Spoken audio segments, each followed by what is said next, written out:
Le palais était déjà en fête ce jour-là. Les tambours résonnaient encore quand la sage-femme sortit de la chambre, le visage pâle. Le roi faisait les 100 pas. « Alors, le bébé est né ?» La femme s'inclina. « Oui, une magnifique princesse, majesté. » Le silence tomba. Le roi serra la mâchoire. « Encore ? Encore une fille ?» Il ne regarda même pas l'enfant. Il s'en alla avec colère et claqua la porte. La reine resta seule avec son nouveau-né. Elle fixa le plafond, le cœur battant. « Je dois faire quelque chose, sinon le roi va épouser une deuxième femme, » se dit la reine. Elle appela alors 3 gardes en secret et leur confia une mission. Le soir même, 3 gardes quittèrent le palais. Dans une petite maison du village, une femme venait d'accoucher d'un garçon. Elle chantait doucement à son fils quand la porte vola en éclats. On lui arracha son bébé. On déposa une fille à sa place. Elle hurla. Personne ne l'écouta. « Tais-toi, pauvre femme! Tais-toi si tu veux vivre !» Le lendemain, les médecins tremblaient devant la reine. « Vous vous êtes trompé. Celui d'entre vous qui a dit au roi que j'avais encore eu une fille est un malade. Êtes-vous aveugle ?» dit-elle d'une voix grave. Le roi a eu un fils, un prince et non une 8e princesse, un garçon. Allez corriger votre erreur. L'un d'eux osa lever les yeux et dit « On ne s'est pas trompé, ma reine. Vous avez eu une 8e fille. » Énervée, la reine s'approcha et gronda. « Vos familles vivent dans ce royaume. N'oubliez pas, je peux leur faire des choses horribles si vous ne faites pas ce que je vous ai dit. Et surtout, ne racontez rien à personne si vous êtes intelligent. » Pris de peur, les médecins allèrent parler au roi. 1 heure plus tard, le roi riait aux éclats. « Un prince, oui, je suis béni. » Il prit l'enfant dans ses bras. « Il s'appellera Emeka, dit-il. » Cependant, 2 ans après, la reine tomba à nouveau enceinte et donna enfin naissance à son propre garçon. Le roi l'embrassa, soulagé. Ils appelèrent l'enfant Zino. La reine regarda Emeka, qui jouait au sol. Son regard changea. Elle se dit « Que vais-je faire de cet enfant maudit maintenant que j'ai mon propre fils ?» Les années filèrent. Emeka grandit fort. À 10 ans, il maniait déjà la lance mieux que les soldats. À 15, il revenait de chasse avec un buffle sur les épaules. Le soir, il s'asseyait avec les musiciens et jouait de la flûte, des sons si doux que même les serviteurs s'arrêtaient pour écouter. Le roi le regardait souvent en silence. « Ce garçon est né pour régner », murmurait-il. Zino, le 2e garçon, suivait toujours son grand frère. Ils riaient ensemble, s'entraînaient ensemble, mangeaient dans la même assiette.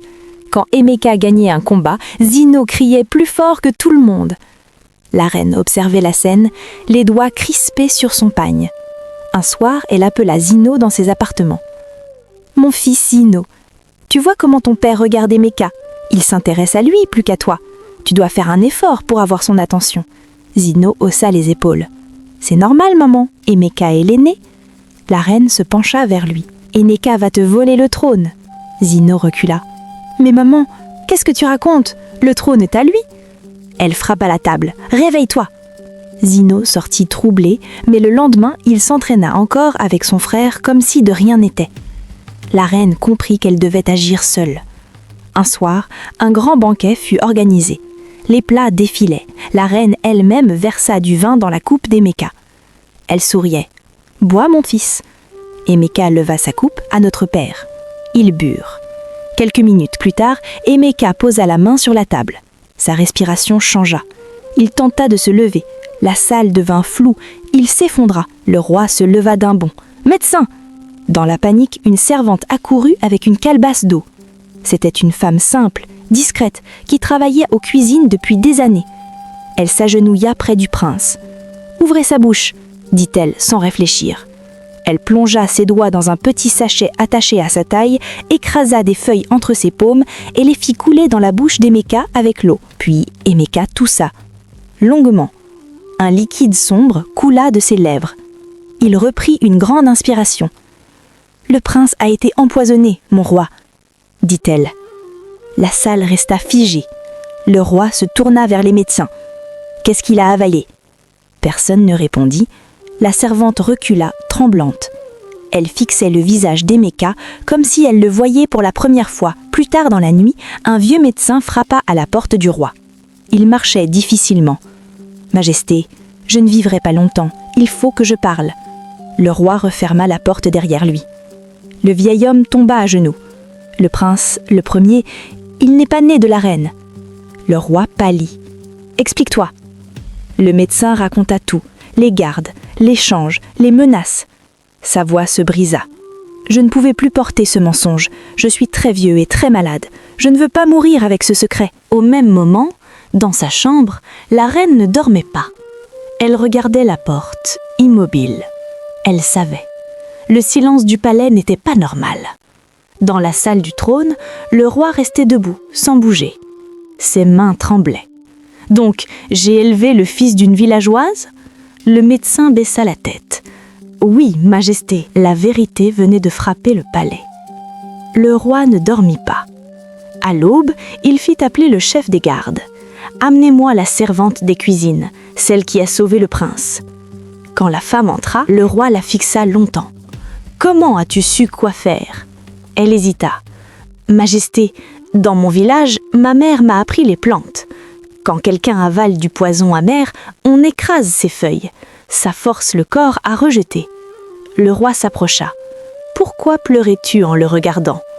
La femme posa la main sur sa poitrine, surprise par la question. « Je ne sais pas. » Il fit signe qu'on la laisse partir, mais son regard ne la quitta pas. Dans la cour, Emeka s'entraînait déjà, comme si rien ne s'était passé. La reine observait depuis le balcon. Ses doigts tremblaient. « Il est encore debout, » pensa-t-elle. Elle fit appeler le vieux médecin. On lui répondit qu'il était chez le roi depuis l'aube. Son cœur s'arrêta une seconde. Dans la salle du trône, le roi faisait venir les sages-femmes, les anciens serviteurs, les gardes qui avaient escorté la reine ce jour-là. Les regards se croisaient. Les langues se délient quand la peur change de camp. À midi, le chef des gardes s'agenouilla. « Majesté, il y a 27 ans, nous avons reçu un ordre. » On fit venir la servante des cuisines une seconde fois.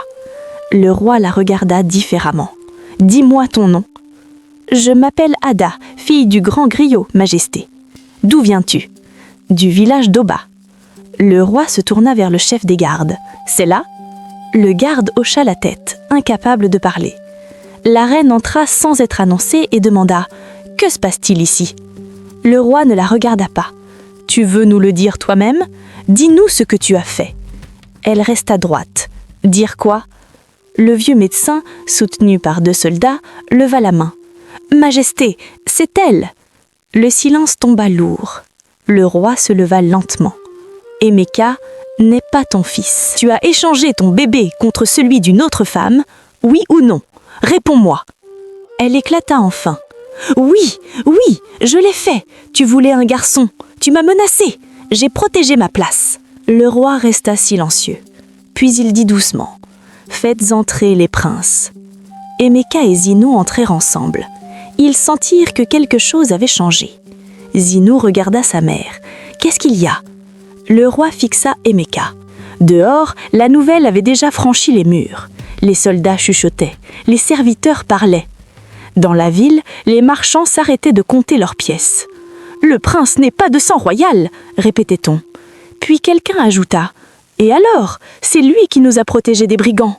C'est lui qui offre de la nourriture aux veuves du royaume. » Dans la salle, le roi resta debout longtemps. Puis il dit doucement « Il est temps que je parle moi aussi. Il y a 2 siècles, notre famille n'était pas royale. Mon ancêtre était le cuisinier du palais. » Un frisson parcourut la salle. « Mon ancêtre était un homme rusé et opportuniste.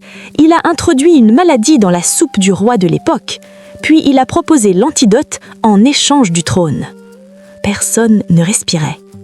Le trône était déjà volé. Mon ancêtre l'avait volé. Et comme par hasard, le trône appartenait à la famille du griot d'Oba. Cela veut dire que la servante Ada est de sang royal et que son fils Emeka est un prince légitime. La reine recula un pas. Le roi regarda Emeka. Si on parle de justice, alors peut-être que le destin corrige ce qui a été fait. Il se tourna vers Zino. « Mon fils, que dis-tu » Zino ne quitta pas Emeka des yeux. « J'aime mon frère, Emeka. C'est d'ailleurs lui le préféré du peuple. » Le roi monta les marches du trône une dernière fois. Il leva la main. « Que tout le royaume entende. Le sang ne fait pas un roi. Le cœur, oui. » Il se tourna vers Emeka. « Vive le roi Emeka !»